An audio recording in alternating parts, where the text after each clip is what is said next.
एक मछुआरिन घर घर जाकर मछली बेचती थी। एक दिन उसकी पुकार सुनकर एक रानी ने दरवाजा खोलकर उसे अंदर बुलाया।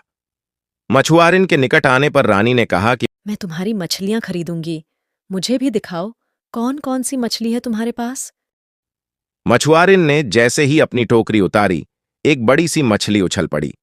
फिर रानी ने कौतूहल से पूछा। ये मछली नर है या मादा? रानी की बात सुनकर वह मछली हंसने लगी।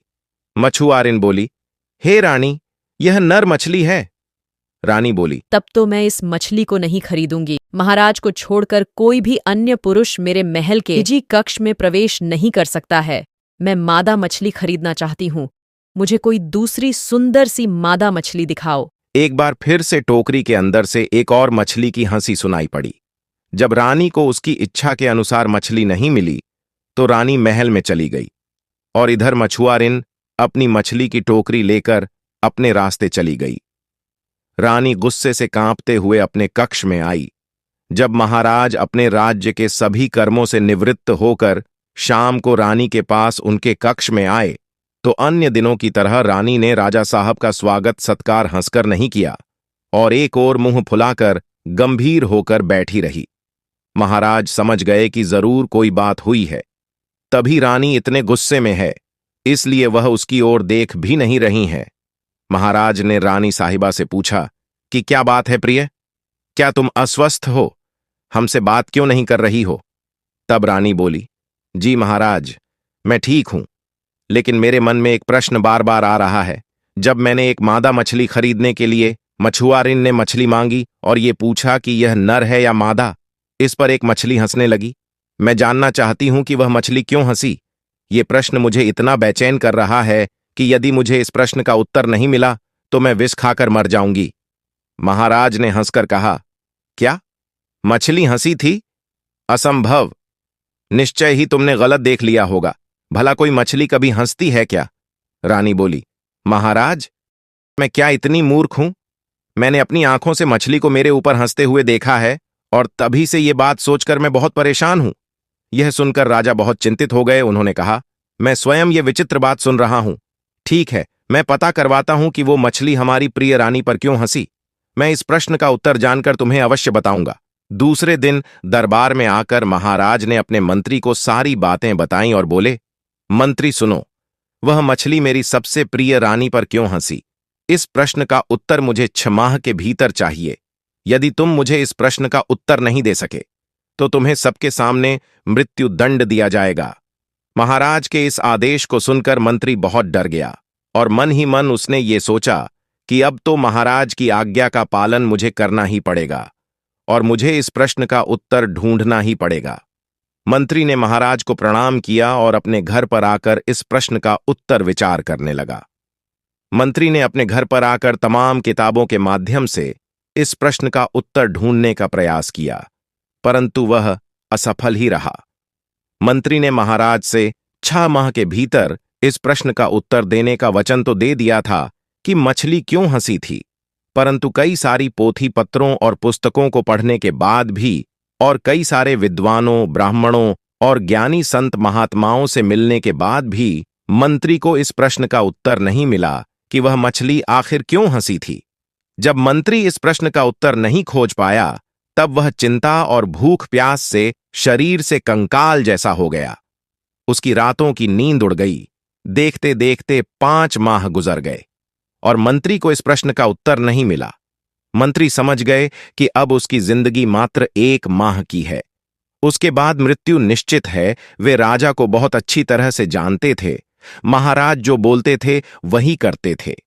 मंत्री ने खुद को मृत्यु के लिए तैयार कर लिया। अपनी सारी संपत्ति बेटे के नाम लिख दी। मंत्री इस बात को समझ रहे थे कि उसको मृत्यु दंड देने के बाद भी राजा का क्रोध कम ना होगा और उसके पुत्र को भी राजा के क्रोध का सामना करना पड़ेगा। इसलिए एक दिन मंत्री ने अपने पुत्र को बुलाकर सारी बातें बताईं और ये कहा कि तुम देश भ्रमण के लिए चले जाओ। जब तक राजा का क्रोध शांत ना हो जाए तब तक तुम इस राज्य से बाहर ही रहना। मंत्री का बेटा बहुत बुद्धिमान था। वह देखने में भी अत्यंत सुंदर था। पिता की बातों का अर्थ समझकर वह एक दिन पैदल ही घर से निकल पड़ा। चलते चलते कुछ दिनों बाद वह एक गांव में पहुंचा। रास्ते में एक वृद्ध किसान से उसकी भेंट हुई। किसान अपने घर लौट रहा था। उसके साथ बातचीत कर उसे अच्छा लगा और उसने सोचा कि चलो अच्छा हुआ एक साथी मिल गया। दोनों एक ही मार्ग से जा रहे थे। काफी लंबा और सुनसान रास्ता था। मंत्री के बेटे ने सोचा कि बातचीत करते हुए हम दोनों का रास्ता कट जाएगा। दोनों एक गेहूं के खेत से गुजर रहे थे। बातों ही बातों में मंत्री के पुत्र ने कहा, बीच बीच में हम लोग यदि एक दूसरे को ढोएं तो हमें थकान महसूस नहीं होगी। यह सुनकर किसान ने सोचा यह लड़का मूर्ख है क्या, लेकिन उसने कुछ नहीं कहा। अब फसल काटने का भी समय हो गया था। पके हुए गेहूं के खेत सोने की तरह झिलमिला रहे थे। मंत्री के पुत्र ने पूछा कि क्या यह आपका खेत है? किसान ने नहीं में उत्तर दिया। इसी तरह चलते चलते हुए वे दोनों एक दूसरे गांव में पहुंचे, जहां उन्होंने आराम किया, और वो गांव बहुत बड़ा था। मंत्री पुत्र ने उस किसान को एक छुरी देकर कहा कि लो मित्र, ये एक कीमती छुरी है।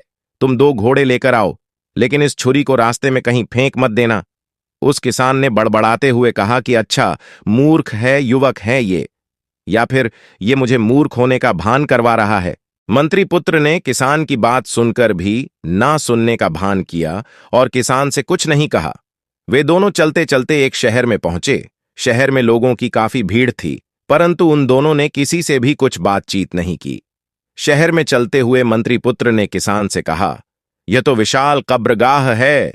यह सुनकर किसान ने मन ही मन सोचा, यह तो पागल है। मनुष्यों से भरपूर इस शहर को देखकर कब्रगाह कह रहा है।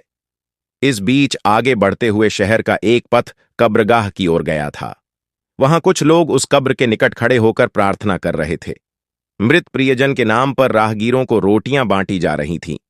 मंत्री पुत्र एवं किसान के निकट आने पर उन्हें भी दोनों हाथों में भरकर रोटियां और मिठाइयां दी गई। मंत्री पुत्र बोल उठा, ये एक चमत्कारी शहर है। ये बात सुनकर उस किसान ने सोचा कि यह तो बिल्कुल पागल है। शहर को कहता है कब्रगाह और कब्रगाह को कहता है चमत्कारी शहर। इसके बाद जल को कहेगा थल और थल को कहेगा जल। ये तो पागल है। लेकिन उसने अपना मनोभाव मंत्री के पुत्र से प्रकट नहीं किया। दोनों ने वहां पर भरपेट भोजन किया और उन्हें चलते चलते सामने एक नदी मिली। दोनों को नदी के पार होना था। किसान अपनी कमीज एवं जूते खोलकर नदी में उतरा, लेकिन मंत्री पुत्र ने वैसा नहीं किया। वह जूते कमीज पहनकर ही नदी को पार कर गया। किसान ने सोचा कि ऐसा मूर्ख आदमी मैंने अपने जीवन में कभी नहीं देखा। कठनी और करनी दोनों दृष्टि से वह मूर्ख लग रहा था, लेकिन बातचीत में वह काफी विनम्र था। उसने सोचा कि इसे अगर अपने घर ले जाऊं तो मेरी पत्नी और बेटी बहुत खुश होंगी। ये सोचकर किसान ने मंत्री पुत्र से कहा, निकट ही मेरा घर है, चलो रात मेरे साथ मेरे घर बिताकर जाना। मंत्री पुत्र ने कहा, ठीक है, मैं आपके साथ आपके घर चलूंगा, लेकिन आपके घर के दरवाजे एवं कुंडी मजबूत तो है। मंत्री पुत्र के मुंह से ऐसी बेतुकी बात सुनकर किसान फिर कुछ बड़बड़ाने लगा और मन ही मन हंसते हुए कहा, आज मेरी पत्नी और बेटी इस मूर्ख को देखकर बहुत प्रसन्न होंगी। इतने में किसान का घर आ गया और किसान ने उस युवक से कहा कि यह मेरा घर है, तुम थोड़ी प्रतीक्षा करो, मैं भीतर खबर देकर आता हूं। उस वृद्ध किसान ने अपने घर के लोगों से कहा, मुझे एक बहुत मजेदार पंथ संगी मिला है। वह युवक बहुत दूर तक मेरे साथ आया है। देखने में बहुत सुंदर है, भद्र परिवार का लगता है, लेकिन वह युवक ऐसा मूर्ख है कि क्या बताऊं। उसकी बेसिर पैर की बातें कुछ भी समझ में नहीं आती। मैंने उसे हमारे घर में रुकने को कहा तो उसने मुझे कहा कि घर के दरवाजे और कुंडी मजबूत तो है। इन सब बातों का भला कोई मतलब है क्या? किसान की एकमात्र बेटी थी, वह बहुत बुद्धिमान थी। पिता की बात सुनकर वह बोली, पिताजी, वह मूर्ख नहीं है, वह बहुत बुद्धिमान है। वह संकेतों में अपनी बातें कहता है। किसान ने कहा, अच्छा, मैं तो उसे मूर्ख समझ रहा था। बेटी ने कहा, दरवाजा एवं कुंडी मजबूत है कि नहीं, यह पूछकर वह जानना चाहता था कि हम लोग उसका आतिथ्य सत्कार कर पाएंगे या नहीं। किसान ने कहा, क्यों नहीं कर पाएंगे? हमारे घर में किस चीज की कमी है? अच्छा बेटी, मुझे ये बताओ कि रास्ते में चलते चलते वह मुझसे कह रहा था कि क्यों ना हम एक दूसरे को ढोएं, इससे थकावट कम होगी। किसान की कन्या ने कहा, दरअसल वह बताना चाह रहा था कि एक व्यक्ति सफर में एक दूसरे को कहानी सुनाए तो समय अच्छी तरह कट जाएगा। किसान आश्चर्यचकित होकर बोला, अच्छा ऐसी बात थी। जब हम एक गेहूं के खेत के पास गुजरे तो उसने पूछा कि क्या यह खाया जाता है? किसान की बेटी बोली, पिताजी इतनी सरल बात भी आप समझ नहीं सके। वह जानना चाहता था कि खेत का मालिक आरणग्रस्त है या नहीं। अगर आरणग्रस्त है तो उसके गेहूं को समझ लेना चाहिए कि महाजन ने खा लिया है। वह गेहूं रणदाता महाजन के घर जाएगा। अब किसान को अन्न का एक दाना भी नहीं मिल पाएगा। किसान ने भी अपनी पुत्री की बात सुनकर कहा कि हां, यही बात होगी। बेटी तुम मेरी एक बात और सुनो। हम दोनों एक गांव में गए और एक छोटी छुरी देकर उसने मुझसे कहा, 2 घोड़े लेकर आओ और छुरी लाना ना भूलना। इसका मतलब क्या हुआ? तब किसान की बेटी ने कहा, पिताजी, जिस प्रकार पथ पर चलने पर जैसे घोड़े की जरूरत पड़ती है वैसे ही लाठी की भी जरूरत पड़ती है। उसके कहने का मतलब होगा कि 2 मोटी लाठी काट कर लाओ जिससे हमें चलते समय सहारा मिल जाएगा। और छुरी लाना मत भूलना क्योंकि छुरी की जरूरत रास्ते में भी पड़ सकती है। किसान ने सहमति से सिर हिलाया। उधर मंत्री पुत्र बाप बेटी की बातचीत सुन रहा था। वह समझ गया किसान की बेटी अत्यंत बुद्धिमता वाली है। तब उसने किसान की बेटी और पत्नी को अपना वास्तविक परिचय दिया और घर छोड़ने की सारी बातें उन्हें बताई। जब मछली के हंसने वाली बात आई तो किसान की बेटी ने कहा कि मछली रानी की मूर्खता पर हंसी थी। मछली को कोई व्यक्ति जीवित तो खाता नहीं, उसे काटकर अच्छी तरह धोकर आग में पकाया जाता है। जब मछली को काटा जाता है उसी समय नर मादा का भेद मिट जाता है। पकाने के बाद तो रहा सहा भेद भी खत्म हो जाता है। रानी की इसी बुद्धिहीनता पर मछली हंस पड़ी थी। यह सुनकर मंत्रीपुत्र बहुत खुश हुआ। वह तुरंत अपने राज्य में पहुंचा और अपने पिता को सारी बातें बताई। मंत्री ने राजा को यह बात बताई। उसे सुनकर राजा बहुत संतुष्ट हुए और उन्होंने मंत्री को मृत्यु दंड से मुक्त कर दिया। इसके बाद मंत्री ने किसान के घर जाकर अपने बेटे के लिए किसान की पुत्री का हाथ मांगा। किसान अपनी पुत्री के लिए इतने अच्छे रिश्ते के लिए तुरंत ही तैयार हो गया और एक शुभ दिन में किसान की पुत्री के साथ मंत्री पुत्र का विवाह हो गया और सब खुशी खुशी रहने लगे। तो दोस्तों, कैसी लगी आपको हमारी आज की ये कहानी? अगर आपने यहां तक वीडियो को देखा है तो आपको हमारी ये वीडियो पसंद आई होगी। तो इसे अभी लाइक करें और चैनल पर नए हैं तो इसे अभी सब्सक्राइब करें।